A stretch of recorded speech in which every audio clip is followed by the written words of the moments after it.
ब्रह्मचारी को गृहस्थ जीवन में प्रवेश करके विवाह करने की अनुमति दी जाती है। गृहस्थ के रूप में उसे अनेक यज्ञ करने होते हैं जिससे वह आगे उन्नति कर सके। उसे देश, काल तथा पात्र के अनुसार तथा सात्विक, राजसिक तथा तामसिक दान में अंतर करते हुए दान देना होता है, जैसा कि भगवत गीता में वर्णित है।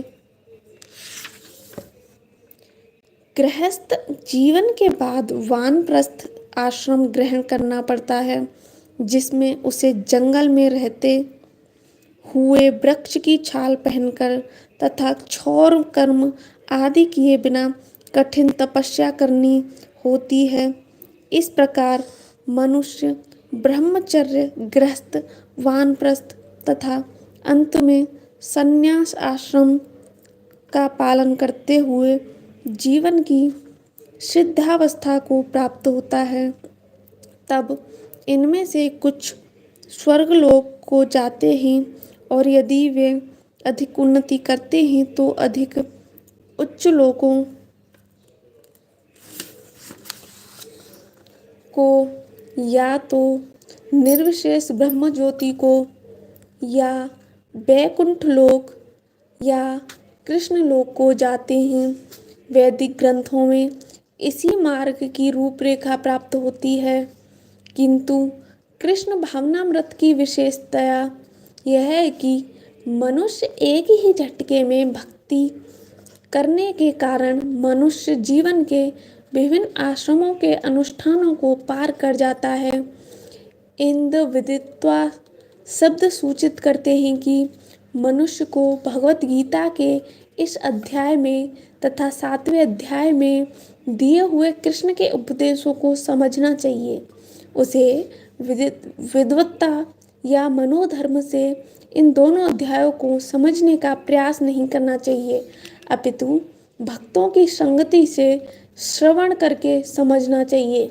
7वें से लेकर 12वें तक के अध्याय भगवत गीता के सार रूप हैं। प्रथम 6 अध्याय तथा अंतिम 6 अध्याय इन मध्यवर्ती 6 अध्यायों के लिए आवरण मात्र हैं, जिनकी सुरक्षा भगवान करते हैं।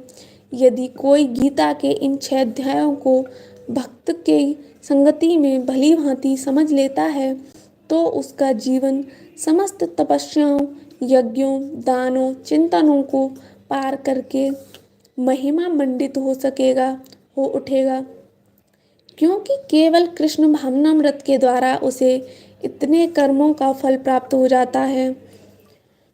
जिसे भगवत गीता में तनिक भी श्रद्धा नहीं है, उसे किसी भक्त से भगवत गीता समझनी चाहिए, क्योंकि 4थे अध्याय के प्रारंभ में ही कहा गया है कि केवल भक्तगण ही गीता को समझ सकते हैं, अन्य कोई भी भगवत गीता के अभिप्राय को नहीं समझ सकता। अतः मनुष्य को चाहिए कि वह किसी भक्त से भगवत गीता पढ़े, मनोधर्मियों से नहीं। यह श्रद्धा का सूचक है। जब भक्त की खोज की जाती है और अनंत भक्त की संगति प्राप्त हो जाती है, उसी क्षण से भगवत गीता का वास्तविक अध्ययन तथा उसका ज्ञान प्रारंभ हो जाता है।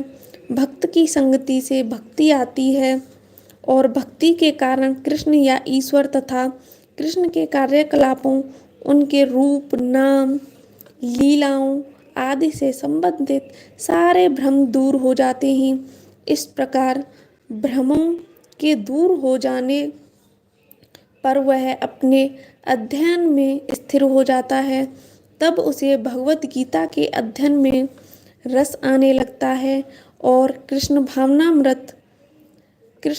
भावित होने की अनुभूति होने लगती है।